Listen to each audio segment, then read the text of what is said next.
Kidlat News Updates.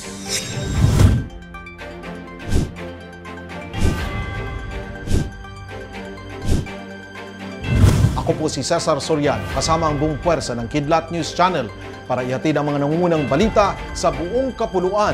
Ngayon, kinumpirma ng Department of Foreign Affairs o DFA na 2 Pilipino na ang nasawi sa gulo sa Israel. Sa isang statement, kinondena ng kagawaran ang pagpatay sa 2 Filipinos at ang lahat ng iba pang acts of terrorism and violence na bunga ng aksyon ng Hamas laban sa Israel. Handa rin umanong makipagtulungan ng Pilipinas sa iba pang bansa para sa isang pangmatagalang resolusyon sa gulo, sang-ayon sa umiiral na United Nations Security Council at ang General Principles ng International Law.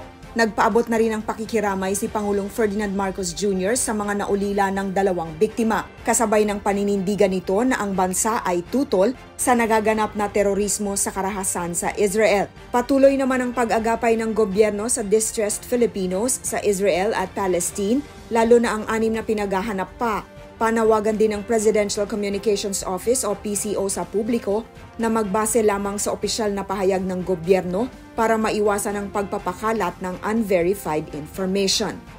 Samantala, inaalam pa ng embahada ang ulat ng panibagong nasawing Filipino sa Israel. Agad na inaprubahan ng Senado ang proposed 10.707 billion peso budget ng Office of the President para sa susunod na taon, Miyerkules ng umaga, October 11. Wala pang 30 minuto ay aprobado na ng Senate Subcommittee on Finance ang isinumiting budget ng Office of the President, kabilang ang 4.56 billion pesos na confidential and intelligence funds. Walang senador din ang umusisa pa sa budget na ayon kay Senator Sonny Angara ay maaring tanda ng vote of confidence. There are no colleagues. That means I think they have a vote of confidence in your budget. So we will favorably endorse your budget for plenary consideration. Gayunpaman, bukas pa rin ito sa pagbusisi sa plenaryo na nakatakda sa susunod na buwan. Magpapatupad ng dagdag singil ang Manila Electric Company o Meralco ngayong buwan ng Oktubre. Sa abiso nito ngayong araw, 42 centavos per kilowatt-hour ang magiging karagdagang singil ng Meralco sa mga consumer. Bungsod umano ito ng paggalaw sa presyo ng kuryente sa Wholesale Electricity Spot Market o WESM at pagmahal ng generation charge, transmission charge at universal charge.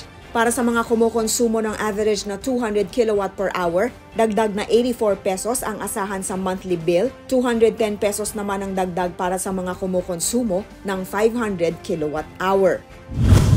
Pumanaw na ang 104-year-old na babaeng skydiver mula Chicago na si Dorothy Hoffner matapos ang kanyang world-breaking record nitong nagdaang linggo.